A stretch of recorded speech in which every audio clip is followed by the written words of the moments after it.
not necessarily looking like a conspiracy, but it just kind of looks like kind of outnumbered. We'll take all that into consideration. I understand your theory of the case. We'll take all that into consideration, but what I'm not going to do is allow a fishing expedition just so you can see what you can find. I don't see the relevance of that or the need for that, and I'm not going to make the witnesses go to that kind of trouble. I saw some of the original subpoenas that went out in this case that some of which I actually put 1:30 on and changed the time because I saw what was happening for inconvenience to witnesses. Same with having to gather up documents. Matter of fact, one was brought to my attention earlier this week, that I don't even remember much about it now, but you weren't supposed to even send out with my approval. And they called the court, of course, to find out what they're supposed to give. And I don't know what the answer was. I didn't talk to anybody. All I know is that I heard that you had already subpoenaed somebody. I don't even know if it's on this case, to tell you the truth. Your Honor, I would be curious because that's an area where I'm, I don't know. I didn't care because all I knew is I was going to order the subpoenas in this case based upon probative value. I don't see the probative value to get into econ. Everybody has testified already. There's been nothing suggesting that they've testified falsely or that there's something that's going to suggest a defense to that extent on records such as ECOMM or dispatch records. Some dispatch records I did order. I think Mr. Young, you and Ms. Carthen got them to Mr. Coughlin regarding dispatch records between Sergeant Madrid and dispatch? That's correct.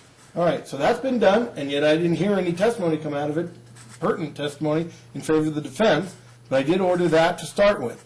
Anyway, I'm done with that. Let's get to whether you're going to testify or not, because I'm not ordering those subpoena duces tecums, Mr. Coughlin. And the communications between Duralde and dispatch and I don't think they're pertinent to your testimony anyway. If you want to testify, you can testify without seeing those. If you're going to testify, you're going to testify to the facts as you remember them.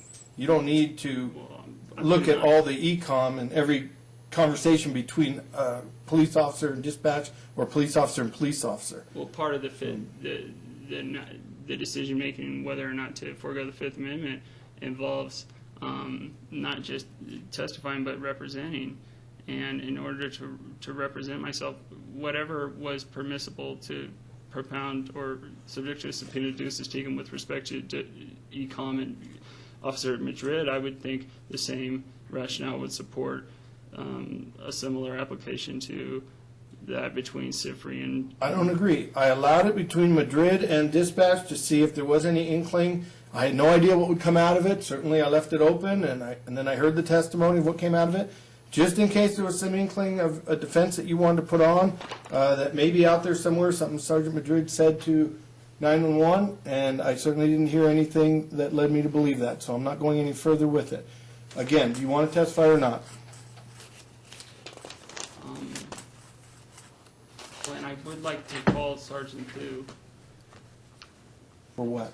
Especially to the extent that he is referenced on one of the... It doesn't matter that he's referenced. That doesn't do it, Mr. Coughlin. That's part of the reason why we've been here so long, is because just because someone's referenced doesn't give you an automatic right to call everybody under the sun here. It still has to be relevant and pertinent and something that could affect my decision making. Well, so far, what I've seen from the witnesses you've put on has not helped your case any. It's just fishing. You're just asking them what they know, what they can remember. You don't even know the answers yourself as they come out, what they're going to be. So I don't see any direct pointed questioning such that you're making a point for a possible valid defense. Is claim of right a valid defense? Claim of right that is reasonable. I think it doesn't automatically mean when someone calls 911 they can claim they had a right to because they perceived that the sun was going to burn out, or the moon was going to fall on the earth. You know, you can't make up your own emergency. If Sergeant Thu, let's say on New Year's Eve, these roommates locked the defendant out overnight on New Year's Eve, and the days after moving. But Sergeant Thu will not know that. He wasn't there. He wasn't there overnight when he might have got locked out. If he took the call that night. No, that's hearsay. Well, if he's here, I can It's hearsay what the person told him on the call. Whether it be you or be one of your roommates. How did all these calls get in? Don't you remember the hearsay rule? He can use it when it's your statement or allegedly your statement. A party opponent can use it against the party. the other party. You can never use your statements without testifying. You can never use your statements against the state. So even if you were the caller, it doesn't come in. If one of your roommates was the caller, it doesn't come in. So again, Officer Thu's testimony, since he wasn't there, well, allegedly, I assume, when you got allegedly locked out, he can't testify to what the caller said. If he can testify to what he said, and if he gave the caller permission to call and said, if you can't find my number, just call 911 and they'll transfer you. And that's what you expect him to say? Or are you just making that up as a possibility? I think there's a reasonable likelihood. I feel like I'm getting into testifying here, but was that an offer of proof or no? All right. Here's what we're going to do. So I told you we have to adjourn at approximately 4:30, and we're past that already.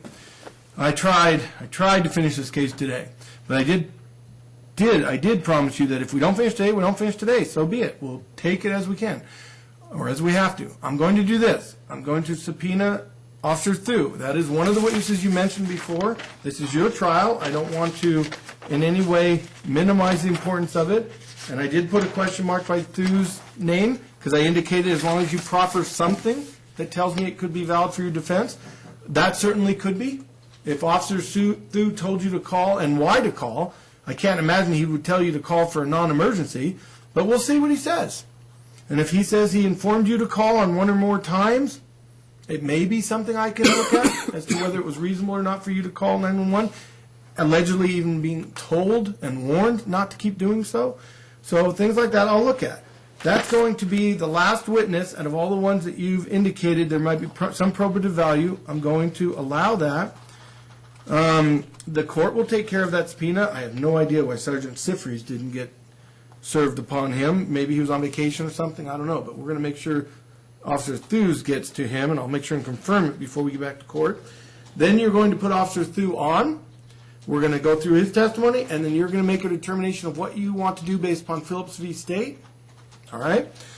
And if you want, you can go look up Phillips v. State. It's about, my guess, 15, 18 years old. And any other cases you want to research on the decision to testify or not testify, and the court's canvassing. And then I'm going to want a decision from you. All right? And then we'll take it from there. If things change, I may change some of these rulings, but because I don't know what's going to be testified to or what's going to come out.